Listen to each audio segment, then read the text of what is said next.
Good morning girls.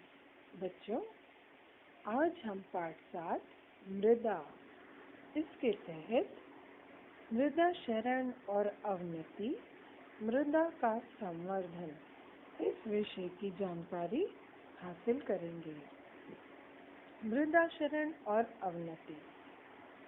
वायु एवं जल की वजह से मृदा की परत बह जाती है। मृदा अर्थात मिट्टी। बहता जल जलवायु तथा प्राकृतिक रचना की विविधता के कारण मृदा का क्षरण होता है, यानी घिसाव होता है। जिस प्रकार मृदा का क्षरण होता है, वैसे ही कुछ कारणों से मृदा की गुणवत्ता भी कम हो जाती है। इसी को मृदा की अवनति होना कहा जाता है। कृषि से अधिक उत्पादन प्राप्त करने के लिए रासायनिक कीटनाशकों और तृणनाशकों का भी उपयोग किया जाता है। फसलों में उर्वरकों और खादों का अति उपयोग करने से मृदा अवनति होती है। यानी बच्चों, मृदा का यानी मिट्टी का जो उपजाऊपन है वह कम होता जाता है। अति जल सिंचन से भूमि के क्षार ऊपर आ जाते हैं और भूमि लवण युक्त हो जाती है। रासायनिक द्रवों के अति उपयोग के कारण यह द्रव मिट्टी में वर्षा तक वैसे ही बने रहते हैं। इससे मिट्टी के सूक्ष्म जीवों के नष्ट होने का खतरा होता है। मिट्टी में ह्यूमस की मात्रा कम होती जाती है और वनस्पतियों को मिट्टी से आवश्यक पोषण द्रव्य नहीं मिल पाते। मृदा की पीएच वैल्यू यानी पोटेंशियल ऑफ हाइड्रोजन घटने पर ऐसा माना जाता है कि मृदा की अवनति हो गई है। मृदा संवर्धन यानी मिट्टी का संरक्षण हम किस प्रकार करते हैं वो हम यहाँ पर देखेंगे। मृदा के महत्व को देखते हुए उसका संवर्धन करना आवश्यक है।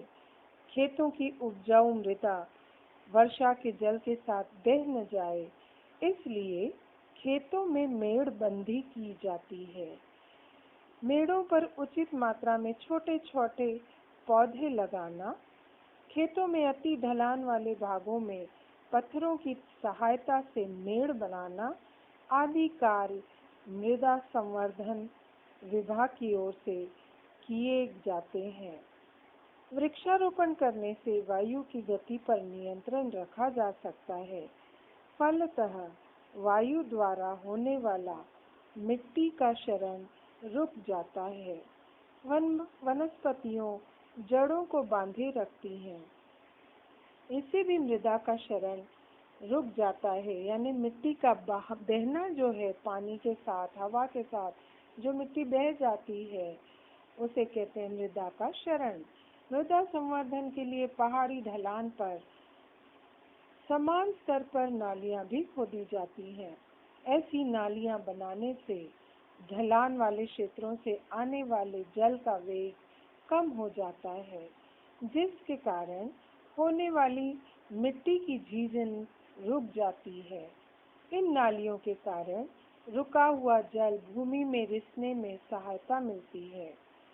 महाराष्ट्र सरकार ने अपवाह क्षेत्र विकास के अंतर्गत ग्रामीण भागों में खेतों के ढलान वाले क्षेत्रों में मेड़बंदी करने का कार्यक्रम शुरू किया है, जिसके अंतर्गत चलाई जा रही पानी रोको पानी रिसाव यह योजना सफल हुई है।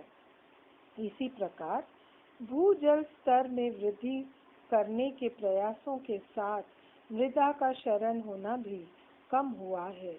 हाल ही में सरकार द्वारा खेत तालाब योजना शुरू की गई है, जिसके अंतर्गत खेतों में बांध बनाना, छोटे छोटे नालों का पानी रोकना, नाले जोड़ना जैसे काम बड़े पैमाने पर किए जा रहे हैं।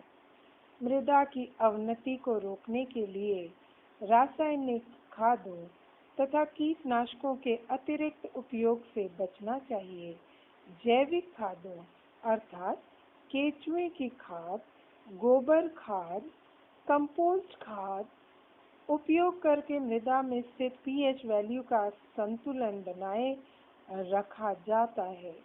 परिणाम स्वरूप मृदा में ह्यूमस की मात्रा में वृद्धि होने से मदद मिलती है और मृदा की उर्वरता बनी रहती है। कृषि भूमि को कुछ समय के लिए परती रखना, साथ ही अदल बदल फसलें लेना भी महत्वपूर्ण होता है, जिससे मृदा की उर्वरता बनी रहती है। तो बच्चों, आज हमने देखा कि मृदा क्षरण और अवनति क्यों होती है और मृदा का संवर्धन यानी मृदा को बहने से बचाने का कार्य किस प्रकार किया जा सकता है। अगली तासिका में हम इस पाठ के प्रश्नोत्तर करेंगे।